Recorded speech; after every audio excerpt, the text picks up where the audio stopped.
Were the Crusades defensive wars, aggressive expansion, or somehow both? The short answer is that defensive or aggressive helps, but only up to a point. It is too narrow for a movement that was never one single, unified project. What we call the Crusades was a shifting mix of crisis response, religious devotion, violence, political calculation, plunder, fear, ambition, and, at times, self-deception. One correction matters right away. The Ottomans did not trigger the First Crusade. They were not the immediate background at all. The real setting was the Byzantine defeat at Manzikert in 1071 and the subsequent Seljuk expansion into Anatolia. That created a structural crisis for the Byzantine Empire. Emperor Alexios I did seek Western help. That fact is secure. But the interpretation built on it needs care. It supports a defensive reading only in part, because the aid Alexios wanted and the movement that actually emerged were not the same thing. This distinction is crucial. A Byzantine request for military assistance to recover lost territories, especially in Anatolia, is one thing. The conquest of Jerusalem is another. What began in part as support for a pressured Christian empire became an armed pilgrimage with its own momentum, language, expectations, and goals. Even the famous launching moment has to be handled carefully. Pope Urban II's sermon at Clermont is often treated as if we possess his exact words. We do not. The sermon survives only in later reports, and those accounts differ in emphasis. So source criticism matters here. Still, there is a secure core. Urban linked aid for Eastern Christians with penance, pilgrimage, and remission of sins.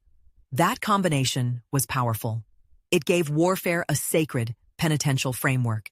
It did not erase politics, but it changed the scale and character of mobilization. That is why motives should not be split too neatly into religion, politics, or economics. Crusading was socially mixed and multi-motivated. Genuine piety could sit alongside hope for glory, land, titles, influence, or simply survival in a violent world. These motives were not always separate in medieval minds. A person could sincerely believe he was serving God and also hope to improve his family's standing. At the same time, there is strong evidence against the idea that crusaders were all simply chasing easy loot. Participation in the First Crusade was often expensive and dangerous. Many participants sold or mortgaged property to finance weapons, horses, equipment, and retainers. The journey was long, uncertain, and lethal. That does not make the movement innocent. It does mean simplistic economic explanations are not enough. And neither is a purely defensive reading. One of the clearest reasons is what happened in 1096, before Jerusalem was even reached. Crusading violence struck Jewish communities in the Rhineland, especially at Worms and Mainz. This is not a side episode. It is part of the phenomenon itself. If a movement launched to aid Eastern Christians turns its violence on Jews in Western Europe, then something more than straightforward defense is already at work. Apocalyptic expectation, purification, religious hatred, and uncontrolled militancy all entered the picture. The early phase showed this instability clearly. The so-called People's Crusade was poorly organized, charged with apocalyptic energy, and it failed early. Later, the princely armies were far stronger militarily, but even with them, mistrust surfaced quickly when they reached Constantinople. From the Byzantine perspective, these Western warriors were useful, yet also dangerous. That tension appears in Anna Komnene's Alexiad, one of the key sources for the Byzantine view. Her account has its own biases, of course, but it preserves something essential. Byzantium wanted help, not a swarm it could not control.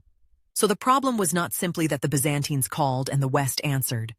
The problem was that once thousands had been mobilized under a holy, penitential objective, the movement outgrew Alexios's limited request.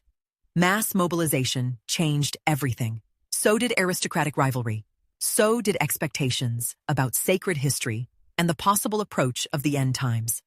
A campaign that may have begun with one set of political needs was transformed by the scale and ideology of participation.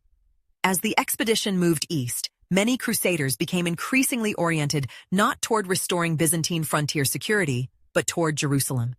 That mattered enormously. Jerusalem was not just another city. It carried immense emotional and theological weight for Latin Christians. Capturing it could be imagined as sacred fulfillment, but that meaning was not shared by everyone who experienced the event. Jerusalem fell on July 15, 1099. Here again, the sources must be handled critically. Exact casualty numbers are disputed, and chronicles may exaggerate. What is secure is the core fact that a massacre took place. Christian, Jewish, and Muslim traditions widely attest major bloodshed. That point should not be softened. Yet the event had irreducibly different meanings depending on who was telling it. For many Latin Christians, it was the triumphant climax of a penitential pilgrimage. For Jewish and Muslim contemporaries, it was catastrophe. Multiple perspectives are not optional here. They are necessary if we want to describe what happened honestly. If we stop at 1099, we still miss part of the picture.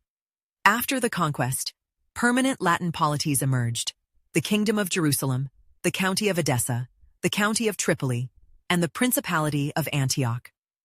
These were not just temporary emergency responses to a Byzantine crisis. They developed castles, taxation, military infrastructure, diplomatic systems, and ruling elites. That is one reason some historians find the label colonialism useful. It can highlight structures of rule, economic gain, control of ports, fortified landscapes, and trade. But the label can also mislead if it is imposed too directly from much later models. We need both things in view at once: durable power structures and the specifically medieval religious language through which participants understood themselves. The Muslim side also complicates any simple civilizational story. The region was politically fragmented, shaped by rivalries and shifting alliances. The arriving Franks were not everywhere immediately understood as a single, unified, civilizational enemy. That matters because modern retellings often imagine two solid blocks, Islam and Christendom, colliding with total clarity from the beginning. The actual political landscape was more fractured and opportunistic than that.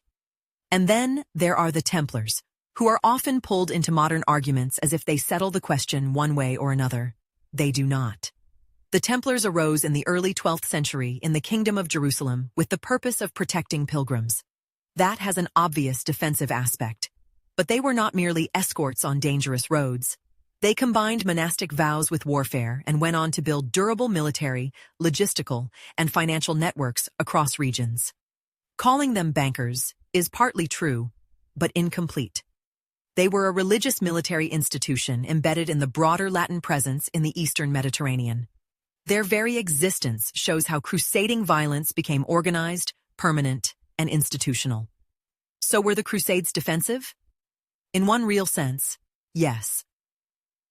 The First Crusade had a genuine defensive core in the Byzantine crisis after Manzikert and in Alexios' appeal for help.